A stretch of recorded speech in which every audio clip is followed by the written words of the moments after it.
Hello friends, welcome back to my channel. ಬನ್ನಿ, ಇವತ್ತು ಒಂದು ಬ್ಯೂಟಿಫುಲ್ ರೆಸಿಪಿಯೊಂದಿಗೆ ಒಂದು ಪುಟ್ಟ ವ್ಲಾಗ್ನ ಕೂಡ ಸ್ಟಾರ್ಟ್ ಮಾಡ್ಕೊಳ್ಳೋಣ. ಸೊ ಈ ಒಂದು ರೆಸಿಪಿ ತುಂಬ ಈಸಿಯಾಗಿ ಮಾಡ್ಕೊಳ್ಳುವಂಥದ್ದು. ಅದಾದ ನಂತರ ನಾವು ಈ ವೀಕೆಂಡಲ್ಲಿ ಹೊರಗಡೆ ಹೋಗಿದ್ದಿತ್ತು, ಆ ಕ್ಲಿಪ್ಪಿಂಗ್ಸ್ನ ಕೂಡ ಈ ವಿಡಿಯೋದಲ್ಲಿ ನಾನು ಶೇರ್ ಮಾಡ್ಕೊಳ್ತಿದ್ದೀನಿ. ಅದಕ್ಕಿಂತ ಮುಂಚೆ ನಾನು ಈ ಒಂದು ಕ್ವಿಕ್ಕಾಗಿ ಮಾಡ್ಕೊಳ್ಳುವಂಥ ರೆಸಿಪಿ ಕೂಡ ಶೇರ್ ಮಾಡ್ತೀನಿ. ಇದನ್ನು ಮಾಡ್ಕೊಳ್ಳೋದಕ್ಕೆ ನಾನು ಒಂದು ಫುಲ್ ಕ್ಯಾಪ್ಸಿಕಮ್ನ ಕಟ್ ಮಾಡಿ ಇಟ್ಕೊಂಡಿದ್ದೀನಿ. ಹಾಗೆಯೇ ಸಣ್ಣದಾಗಿ ಹಚ್ಚಿಟ್ಕೊಂಡಿರುವಂಥ ಈರುಳ್ಳಿ, ಸೊ ಅದನ್ನು ಎರಡನ್ನೂ ನಾವು ಉದ್ದುದ್ವಾಗಿ ಹಚ್ಚಿಟ್ಟು ಇಟ್ಕೋಬೇಕು. ಅದ್ರ ಜೊತೆಗೆ ಸ್ವಲ್ಪ ಕರಿಬೇವಿನ ಸೊಪ್ಪನ್ನು ಕೂಡ ನಾನಿಲ್ಲಿ ಆ್ಯಡ್ ಮಾಡ್ಕೊಳ್ತಾ ಇದ್ದೀನಿ. ಹಾಗೆ ಸಣ್ಣದಾಗಿ ಕಟ್ ಮಾಡಿ ಇಟ್ಕೊಂಡಿರುವಂಥ ಹಸಿರು ಮೆಣಸಿನ್ಕಾಯಿ, ಕೊತ್ತಂಬರಿ ಸೊಪ್ಪು, ಕಡಲೆಬೇಳೆ ಹಾಗೆ ಉದ್ದಿನಬೇಳೆ ಎರಡನ್ನೂ ಯೂಸ್ ಮಾಡ್ಕೊಳ್ತಾ ಇದ್ದೀನಿ. ಇದಕ್ಕೆ ನೀವು ಕಡಲೆ ಬೀಜನೂ ಕೂಡ ಸೇರಿಸ್ಕೊಳ್ಬೋದು. ಹಾಗೆಯೇ ಕ್ಯಾರೆಟನ್ನು ತುರಿದಿಟ್ಕೊಂಡಿದ್ದೀನಿ. ಈಗ ಅದನ್ನು ಯಾವ ರೀತಿ ಮಾಡೋದು ಅಂತ ನೋಡೋಣ. ಸಿಂಪಲ್ಲಾಗಿ ಮಾಡ್ಕೊಳ್ಬೋದು, ನಾವು ಚಿತ್ರಾನ್ನ ಮಾಡೋ ರೀತಿಯೇ ಮಾಡ್ಕೊಳ್ಬೋದು. ಬಹಳಷ್ಟು ಜನಕ್ಕೆ ಕೆಲವೊಂದು ರೆಸಿಪಿಗಳು ಈಸಿಯಾಗಿ ಮಾಡ್ಕೊಳ್ಳೋದು ಗೊತ್ತಿರೋದಿಲ್ಲ. ಸೊ ನನಗೆ ಕೆಲವೊಂದಿಷ್ಟು ಇನ್ಸ್ಟಾಗ್ರಾಮಲ್ಲಿ DM ಬರ್ತಾ ಇರುತ್ತೆ. ಸೊ ನನಗೆ ಗೊತ್ತಿಲ್ಲ ಯಾಕಂತ ಕಮೆಂಟ್ ಸೆಕ್ಷನಲ್ಲಿ ಏನಾದರೂ ನನಗೆ ಕಮೆಂಟ್ ಬಂದರೆ ಅದನ್ನು ನಾನು ಕ್ವಿಕ್ಕಾಗಿ ನೋಡ್ಕೊಳ್ಬೋದು. ಅಪ್ಕಮಿಂಗ್ ವೀಡಿಯೋಸಲ್ಲಿ ನಾನು ಅದನ್ನು ಶೇರ್ ಮಾಡ್ಕೊಳ್ಬೋದು. ಬಟ್ ನನಗೆ ಇನ್ಸ್ಟಾಗ್ರಾಮಲ್ಲಿ DM ಬಂದರೆ ನಾನು ತುಂಬ ರೇರಾಗಿ ನೋಡೋದ್ರಿಂದ ಮೆಸೇಜಸ್ನ, ಸೊ ನನಗೆ ಅದನ್ನು ನೋಡ್ಕೊಳ್ಳೋದಕ್ಕಾಗಲ್ಲ. ಯಾರಿಗಾದರೂ ಬೇಕಿದ್ದರೆ ಕಮೆಂಟ್ ಸೆಕ್ಷನಲ್ಲಿ ಕಮೆಂಟ್ ಮಾಡಿ. ಸೊ ಇದಕ್ಕೆ ನಾನು ಎಣ್ಣೆ ಹಾಕ್ಕೊಂಡು ಸಾಸಿವೆ ಸಿಟ್ಲಿದಾದಮೇಲೆ ಕಡಲೆಬೇಳೆ ಹಾಗೆ ಉದ್ದಿನಬೇಳೆನ ಹಾಕ್ಕೊಳ್ತಾ ಇದ್ದೀನಿ. ಕಡಲೆ ಬೀಜನ ಸೇರಿಸ್ಕೊಳ್ತಾ ಇಲ್ಲ. ಕಡಲೆ ಬೀಜ ಸೇರಿಸ್ಕೊಂಡ್ಬಿಟ್ರೆ ಚಿತ್ರಾನ್ನ ಆಗಿಬಿಡುತ್ತೆ. ಹಾಗಾಗಿ ಆಲ್ಮೋಸ್ಟ್ ಇದು ಅದೇ ರೀತಿಯೇ ಬರುತ್ತೆ, ಬಟ್ ನಾನು ಕಡಲೆ ಬೀಜನ ಸೇರಿಸ್ಕೊಳ್ತಾ ಇಲ್ಲ. ಇದಾದ ನಂತರ ಹಚ್ಚಿಟ್ಕೊಂಡಿರುವಂಥ ಈರುಳ್ಳಿ, ಹಸಿರು ಮೆಣಸಿನ್ಕಾಯಿ ಹಾಗೆ ಕೊತ್ತಂಬರಿ ಸೊಪ್ಪು, ಕರಿಬೇವಿನ ಸೊಪ್ಪು ಇಷ್ಟನ್ನು ಕೂಡ ನಾನು ಈ ಹಂತದಲ್ಲಿ ಸೇರಿಸ್ಕೊಳ್ತಾ ಇದ್ದೀನಿ. ಹಾಗೆಯೇ ಕ್ಯಾಪ್ಸಿಕಮ್ ಕೂಡ. ಸೊ ಇದೆಲ್ಲ ಒಟ್ಟೊಟ್ಟಿಗೆನೇ ಫ್ರೈ ಮಾಡಿಕೊಂಡ್ರೆ ನಮಗೆ ಈಸಿ ಆಗಿಬಿಡುತ್ತೆ.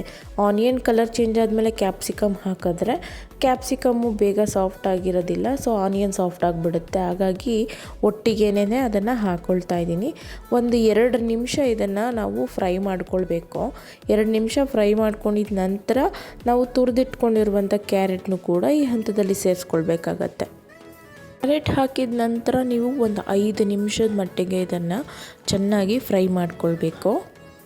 ಅದಾದ ನಂತರ ರುಚಿಗೆ ತಕ್ಕಷ್ಟು ಉಪ್ಪನ್ನು ಕೂಡ ನೀವು ಈ ಸ್ಟೇಜಲ್ಲೇ ಸೇರಿಸ್ಕೊಳ್ಬೇಕಾಗತ್ತೆ.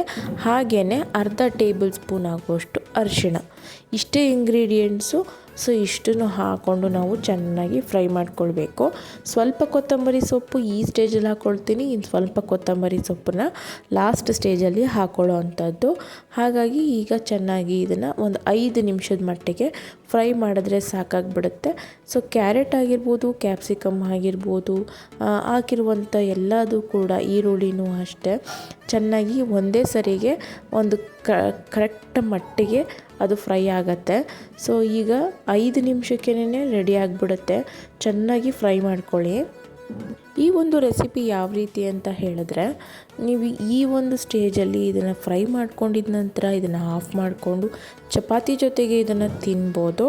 ಇಲ್ಲ ಅಂತ ಅಂದರೆ ಒಂದು ಎಗ್ ಹಾಕ್ಕೊಂಡ್ರಿ ಅಂತ ಅಂದರೆ ಎಗ್ ಜೊತೆಗೆ ನಾವು ರೈಸ್ನು ಮಿಕ್ಸ್ ಮಾಡ್ಕೊಳ್ವಿ ಅಂದರೆ ಸಖತ್ತು ಟೇಸ್ಟಿಯಾಗಿ ಇರುತ್ತೆ. ಅದು ಕೂಡ ಒಂದು ಟೈಪ್ ಆಫ್ ಎಗ್ ರೈಸ್ ಥರನೇ ಇರುತ್ತೆ. ಸೊ ನಾವು ಈ ಎಗ್ಗನ್ನ ಕೂಡ ಸ್ಕಿಪ್ ಮಾಡಿಕೊಂಡು ಹಾಗೇ ನಾವು ಇದನ್ನು ಫ್ರೈ ಮಾಡಿಕೊಂಡ್ರೆ ಇದು ಬೇರೆ ಥರನೇ ಟೇಸ್ಟ್ನ ಕೊಡುತ್ತೆ.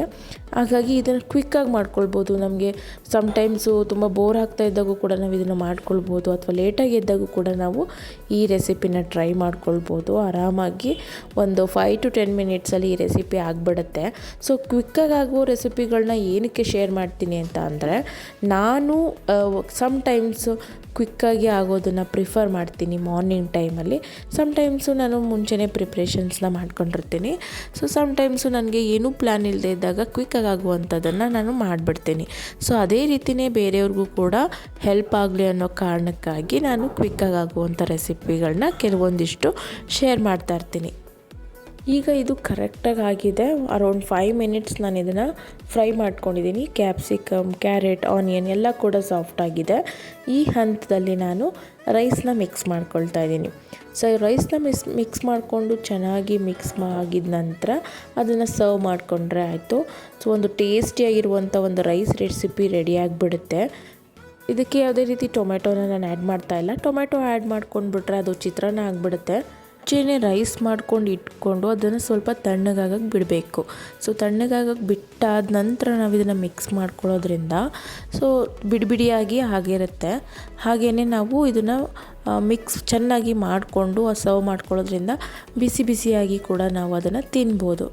ಇನ್ನೊಂದೇನಂತ ಅಂದರೆ ಈ ಒಂದು ರೆಸಿಪಿಯ ಸ್ಪೆಷಾಲಿಟಿ, ಇದೇ ಒಗ್ಗರಣೆಗೆ ನಾವು ಅವಲಕ್ಕಿನ ನೆನೆಸಿಟ್ಕೊಂಡು ಹಾಕ್ಕೊಂಡ್ರೆ ಇನ್ನೂ ಬೇಗ ಈ ರೆಸಿಪಿ ಅನ್ನೋದು ರೆಡಿ ಆಗಿಬಿಡುತ್ತೆ. ತುಂಬ ಜನಕ್ಕೆ ಇದು ಸಿಂಪಲ್ ಅಂತ ಅನ್ನಿಸ್ಬೋದು, ಇದು ಗೊತ್ತಿರೋ ರೆಸಿಪಿನೇ ತಾನೇ ಅಂತ ಕೂಡ ಅನ್ನಿಸ್ಬೋದು. ಬಟ್ ಬಹಳಷ್ಟು ಜನಕ್ಕೆ ಅಡುಗೆ ಬರೋದಿಲ್ಲ, ಕ್ವಿಕ್ಕಾಗಿ ಆಗೋದನ್ನ ಸರ್ಚ್ ಮಾಡ್ತಿರ್ತಾರೆ ಅಥವಾ ಕೇಳ್ತಿರ್ತಾರೆ. ಹಾಗಾಗಿ ಅವರಿಗೆ ಈ ರೆಸಿಪಿ ಅಂತಲೇ ಹೇಳ್ಬೋದು. ನೋಡಿ, ಸಿಂಪಲ್ಲಾಗಿ ಮಾಡ್ಕೊಂಡಿದ್ದು ಸೊ ಕ್ವಿಕ್ಕಾಗಿ ರೆಡಿ ಆಗೋಯ್ತು. ಇದನ್ನು ಒಗ್ಗರಣೆ ರೈಸ್ ಅಂತಲೇ ಕರಿಬೋದು. ಬೇಗ ಆಗಿಬಿಡುತ್ತೆ, ಹಾಗೆ ಟೇಸ್ಟಿಯಾಗಿ ಕೂಡ ಇರುತ್ತೆ. ಮೇನ್ಲಿ ಮಕ್ಕಳಿಗೆ ಇಷ್ಟ ಆಗುತ್ತೆ ಅಂತಲೇ ಹೇಳ್ಬೋದು.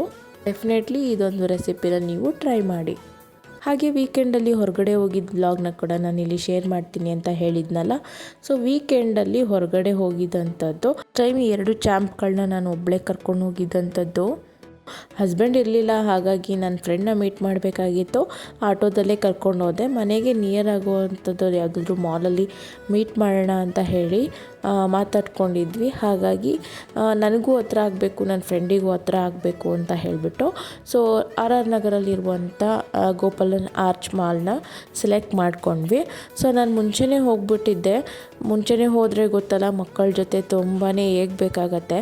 ಮನೇಲಿ ಕಾರಿದ್ರೆ ಮುಟ್ಟೋದೇ ಇಲ್ಲ, ಬಟ್ ಹೊರಗಡೆ ಹೋದಾಗ ಅವ್ರಿಗೆ ಅದೇ ಬೇಕಾಗುತ್ತೆ. ಫ್ರೆಂಡ್ ಬರೋವರೆಗೂ ಇವರಿಬ್ಬರನ್ನ ನಾನಲ್ಲಿ ಸುಧಾರಿಸೋದಕ್ಕೆ ಸಿಕ್ಕಾಪಟ್ಟೆ ಕಷ್ಟ ಆಯಿತು ಅಂತ ಹೇಳ್ಬೋದು. ಫಸ್ಟ್ ಟೈಮು ಇಬ್ಬರೂ ನಾನೊಬ್ಬಳೇ ಹೊರಗಡೆ ಕರ್ಕೊಂಡು ಬಂದಿರೋದು ಅಂತ ಹೇಳ್ಬೋದು. ಹಸ್ಬೆಂಡ್ ಇಲ್ಲ ಅಂದರೆ ನಾನು ಎಲ್ಲೂ ಹೊರಗಡೆ ಅಷ್ಟಾಗಿ ಹೊರಗೆ ಹೋಗೋದಕ್ಕೆ ಪ್ಲ್ಯಾನ್ ಮಾಡ್ಕೊಳ್ಳೋದಿಲ್ಲ.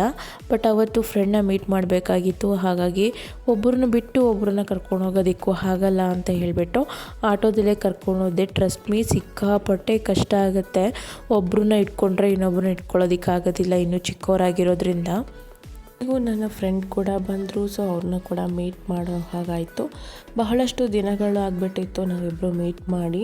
ಹಾಗಾಗಿ ಒಂದು ಕಡೆ ಮೀಟ್ ಮಾಡೋಣ ಅಂತ ಹೇಳಿ ಡಿಸೈಡ್ ಮಾಡಿತ್ತು. ಇವರು ನಮಗೆ ಒಂದು ತುಂಬಾ ಬೆಸ್ಟ್ ಫ್ರೆಂಡ್ ಅಂತಲೇ ಹೇಳ್ಬೋದು. ಆಫೀಸಿಗೆ ಜಾಯ್ನ್ ಆದಾಗ ನಮ್ಮ ಫ್ರೆಂಡ್ಶಿಪ್ ಆಗಿದ್ದಂಥದ್ದು ಟಿಲ್ ನಾವು ಇಲ್ಲಿವರೆಗೂ ನಮ್ಮ ಫ್ರೆಂಡ್ಶಿಪ್ ಹಾಗೇ ಇದೆ. ತುಂಬಾ ಒಂದು ಒಳ್ಳೆ ಬೆಸ್ಟ್ ಫ್ರೆಂಡ್ ಅಂತಲೇ ಹೇಳ್ಬೋದು. ಸೊ ನಾನು ಆಫೀಸಲ್ಲಿ ಇದ್ದಾಗೂ ಒಂದೇ ಥರನೇ ಇದ್ದಾರೆ, ಆಫೀಸ್ ರಿಸೈನ್ ಮಾಡಿದ್ಮೇಲೂ ಕೂಡ ಒಂದೇ ಥರನೇ ಇದ್ದಾರೆ. ಕೆಲವರಲ್ಲಿ ನಾನು ತುಂಬ ಬದಲಾವಣೆಗಳನ್ನ ಕಂಡಿದ್ದೀನಿ. ಆದರೆ ಇವರು ನಾವು ರೆಗ್ಯುಲರಾಗಿ ಮೀಟ್ ಮಾಡದೇ ಇರ್ಬೋದು ಅಥವಾ ರೆಗ್ಯುಲರಾಗಿ ಕಾಲ್ ಮಾಡ್ಕೊಳ್ದೇ ಇರ್ಬೋದು, ಆದರೆ ನನಗೊಂದು ಒಳ್ಳೆ ಬೆಸ್ಟ್ ಫ್ರೆಂಡ್ ಅಂತೂ ಸಿಕ್ಕಿದ್ದಾರೆ. ಸಮ್ಟೈಮ್ಸ್ ನನ್ನ ಕಷ್ಟಕ್ಕೂ ಕೂಡ ಆಗಿದ್ದಾರೆ ಅಂತಲೇ ಹೇಳ್ಬೋದು. ಅಲ್ಲಿ ಒಂದು ಸ್ವಲ್ಪ ಟೈಮ್ನ ಕೂಡ ಸ್ಪೆಂಡ್ ಮಾಡಿ ಮಕ್ಕಳನ್ನ ಸುತ್ತಾಡಿಸ್ಕೊಂಡು ನಂತರ ಮನೆಗೆ ಬಂದ್ವಿ. ಸೊ ಫ್ರೆಂಡ್ಸ್, ನೋಡಿದ್ರಲ್ಲ ನನ್ನ ಒಂದು ಪುಟ್ಟ ವ್ಲಾಗ್ ಜೊತೆಗೆ ರೆಸಿಪಿ ಕೂಡ. ಸೊ ತಪ್ಪದೇ ಈ ರೆಸಿಪಿನ ಟ್ರೈ ಮಾಡಿ ಅಂತ ಹೇಳ್ತಾ, ನನ್ನ ಚಾನಲ್ನ ಯಾರೆಲ್ಲ ಸಬ್ಸ್ಕ್ರೈಬ್ ಮಾಡ್ಕೊಳ್ದೆ ನೋಡ್ತಾ ಇದ್ದೀರಾ ಸಬ್ಸ್ಕ್ರೈಬ್ ಮಾಡ್ಕೊಂಡು ನೋಡಿ. ಮತ್ತೆ ಇನ್ನೊಂದು ವಿಡಿಯೋದಲ್ಲಿ ಸಿಗ್ತೀನಿ. Thank you all for watching.